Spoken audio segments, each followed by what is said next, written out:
Hello, everybody. Good morning. It is Christian here, resident Batman fan. I don't know if you can see it over there. Hold on. My friend Omar Nakri just texted me about Hideo Kojima. I gotta see what this is about. Apologies. Is this a reaction? Okay. Well, he saw Top Gun Maverick and liked it a lot. I trust Hideo Kojima. Anyway, Batman fan, Batman Arkham fan specifically. Arkham City's in my top 10 games of all time. I am looking forward to Gotham Knights. Surprisingly, more than Suicide Squad Kill the Justice League. Even though Rocksteady, who is responsible for the Arkham trilogy, is the one making Suicide Squad, Gotham Knights is coming from WB Montreal, who did Batman Arkham Origins, a game I've yet to play. However, the premise of the Bat family taking over for Batman, dealing with the Court of Owls, is just very interesting to me. Big fan of that run in the comics. Excited to see it translate to a video game and get to flesh out the Bat family on a more mainstream stage, I guess, than just the comics or the animated series.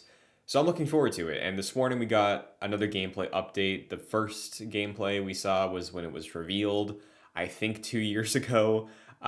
We also learned alongside the gameplay reveal that it's still only two players. There was a rumor the other day that it was going to be four. I think that's a good call. We'll get into that. And it's going to be next gen only, or current gen, I guess, at this point, which I guess is smart. That's the right call to make. Games that have been on the cusp, some of them have had difficulty on the PlayStation 4 and Xbox, even on the revision model of those consoles. So, just some general thoughts about the not Arkham, Gotham Knights gameplay. We'll have it up here while we talk. It looks good. It looks better, I think, than it did when we first saw it. Just visually, it looks a lot richer. I am a little bit concerned. I'll say this out the gate because this is really my only major drawback that we'll see as the gameplay rolls. It looks a little bit empty. Like the city looks surprisingly sparse, and maybe it's just because we're focusing on rooftops right now, but really no civilians, really no traffic at all. There's a couple taxis that we saw in that introduction, but even then, for Gotham City, it's a little disappointing that we're still struggling with city population in the Batman series. But as we see here, we got some Nightwing gameplay, and to my surprise, looks a lot more like Arkham than the original showcase. I think for a lot of people comparing this to Avengers, look back to that original Arkham. I keep calling it Arkham. The original Gotham Knights debut. That looked a bit more like Avengers than this does. So with the delays and everything, maybe they have decided to embrace the Arkham lineage a bit more than they were before. There's definitely still some RPG mechanics in here that Arkham doesn't have, that games like Avengers does. But I think in terms of just the raw combat, enemies don't have health bars anymore. Enemies don't have levels. You're not getting damage numbers pop up everywhere. It looks like it's Arkham based. It's not the extent of free flow combat, but just the rhythm of an encounter reminds me more of Arkham than it did before. Now on the back end, there could still be those damage numbers happening and everything. But I think from a presentation standpoint, and the dev from Montreal does say that they have a custom UI, so I'm sure you can have damage indicators and all that stuff on if you want. But surprise me with the Arkham vibe. We see a dual takedown here, which again is going to be fun for co-op. There was some stuff like that in Arkham Knight, not a ton. Like in that one mission where you teamed up with Nightwing, you took down Penguin together. So that's cool. What's interesting is they talk about traversal here too, right? Where you have a different method for everybody. Everybody has access to the Bat Cycle, but each character has their own in-lore explanation for the glide, essentially, because the only people with capes are Barbara and Tim, which we don't see in this, but we did see at the reveal. I know Tim has like teleportation in this because he connected to the Justice League satellite, which is interesting, but for these two characters, Red Hood and Nightwing, we see Red Hood got some like Lazarus super jump, which is fun, kind of silly, but it's a comic book game. Just go with it. And Nightwing has like a Breath of the Wild glider, essentially. So here we see more Red Hood gameplay than we did before. I've seen conversation that the gunplay doesn't look great, and I get it. I think it looks okay. I'm not looking to main Red Hood. This is going to be a game I play almost exclusively as Robin. I think it's awesome that we get the choice though, and we can play through the whole game solo or co-op with our Batfam member of choice. I think that might add to some replayability. I don't know if there's going to be certain missions where you have to play certain characters, maybe in the introductions, but yeah, I really am happy to see a more of an Arkham presence take over.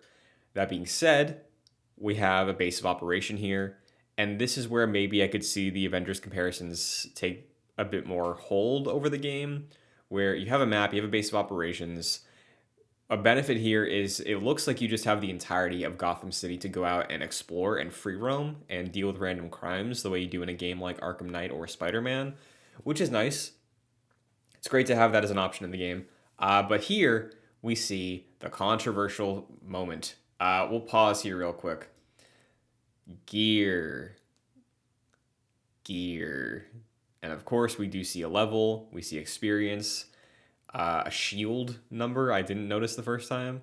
But this is what I've seen the most amount of displeasure with, which I understand, right?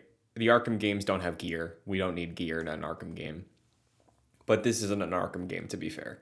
I think what's nice here that Avengers doesn't have, I'll play the video a second. We see that these gear suits have actual visual differences. And it doesn't look like there's that many. I don't know the extent of how many suits we're going to get. But you see here the Jumpstart suit, better health, better power, better armor. There's slots on the bottom right of that epic panel where you can slot in essentially like materia. So if you want to be better suited against electrical damage or things like that, you can do that, which I think is fun. The next thing we see is the Team Up Toxic suit, which gives you an elemental resistance to poison. I don't love those percentages. I don't like how nitty gritty we could be getting with buffs and debuffs with this gear. But I do think a leg up it has on Avengers is the fact that these skins are different. We see the Red Hood ones here. So I think the reason I'm a little bit more optimistic about this is that we have visual skins with differences, right? Like, think to the Arkham games where we do have skins. Those are great. It seems to me, and this could be different in the actual gameplay, but the skins have unique, like, advantages to them, which is something Avengers doesn't have. This is something that is similar to the Arkham games where you have a bunch of skins. It's just each skin has its own benefit now, which I don't think is a bad thing personally. I think it's adding to it. Think to like the Lego Batman game where you have all these different versions of Batman, and one of them is like, oh, the toxic suit. You throw that on, you can walk through the toxic waste of the Lego level, right? So I'd rather them do this, have it be based off of the skin and the outfit and what benefit you can get in gameplay, rather than constantly picking up different headpieces from enemy drops, right? That is what I would prefer here, and I'm glad to see that's the route they're going. Avengers, I think, has a gear problem where nobody cares, or at least nobody I know who plays the game cares about the gear. But here, if it's a full outfit redo, I'm game. We'll see how it gets executed in the full story, but I'm down for that. Here we also see an interaction of our two featured gameplay characters of this demo, Jason and Dick, talking about Bruce and their relationship with them, bit of tension. Uh, I'll be more surprised if Batman actually is dead, I think, in this game than anything else. I'm fully expecting him to be a post-game hero or a DLC hero, but yeah. Let's skip a little bit more forward because we get to deal with the meat and potatoes of this game's story.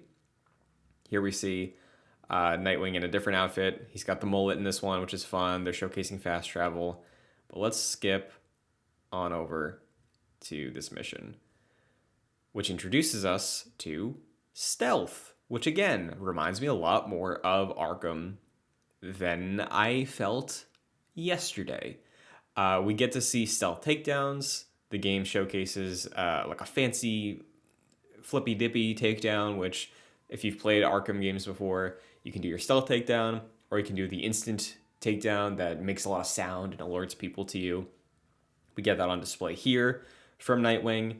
Uh, it seems cool. We did get to see some stealth in the initial gameplay demo as well. That was some co-op stealth, so that got hectic real quick.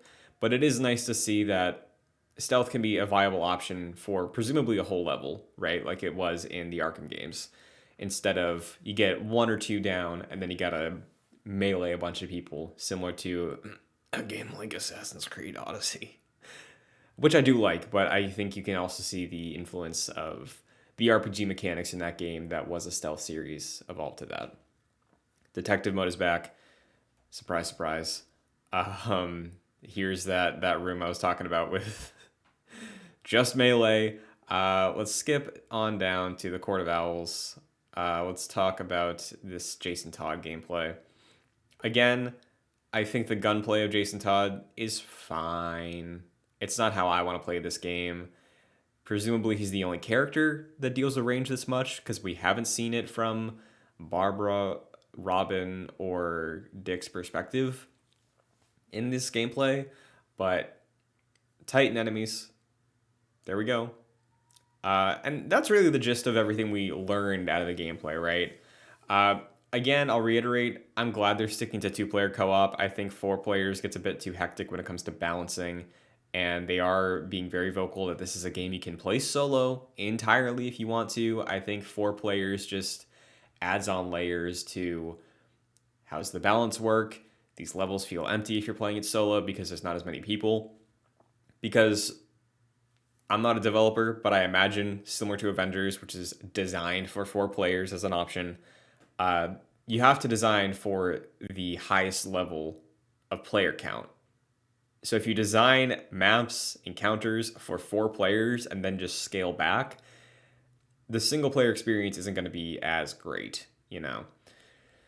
So glad they're sticking to 2 players. I'm excited to single player and co-op this game with my buddies. Unfortunately, no crossplay, which is a bit of a bummer because I don't have a PS5 yet. So as of right now, I will probably be playing this on my Xbox Series S, and some friends are going to be playing on PS5. But overall, I thought this was fun. We'll ride out the rest of this as a fun little transition at the end to, oh no, what's going to happen to Red Hood? But October 25th is this game. Batman vibes, Halloween vibes, Arkham Knight vibes.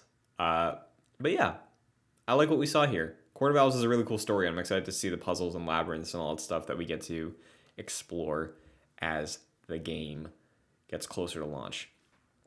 I'll say what I'm left wanting to see is more Robin. Because like I said, Robin is going to be my main. And I would like to see this newer presentation, at least, that we see. The no enemy health bars, the less like egregious focus on this is an RPG. This felt more like Arkham to me. So being able to see Robin's kit in that scenario, Barbara's kit, will be very welcome. I know those are probably going to play a lot similar to Batman in the Arkham games than these two, but I like what I saw. I'm looking forward to it. I am very eager to see more of this game. I'm excited to play it. I'd be down to do more videos about it on here on Joy Clicks as we approach. But let me know what you thought of the gameplay section. It seems pretty split. I popped into the Min-Max reaction stream, and the chat was not having it. The chat was not feeling this game, which I get. But I do think the Avengers comparison, as a fan of Marvel's Avengers, isn't all there, you know? It's a multiplayer game with RPG elements about superheroes. That's about where it stops.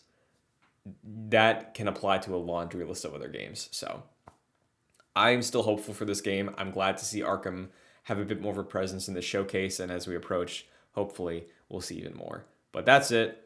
I'm gonna go edit our Doctor Strange review for Excelsior. That's gonna be up tonight. So Look forward to it. Almost E3 time, not E3 time. See you soon.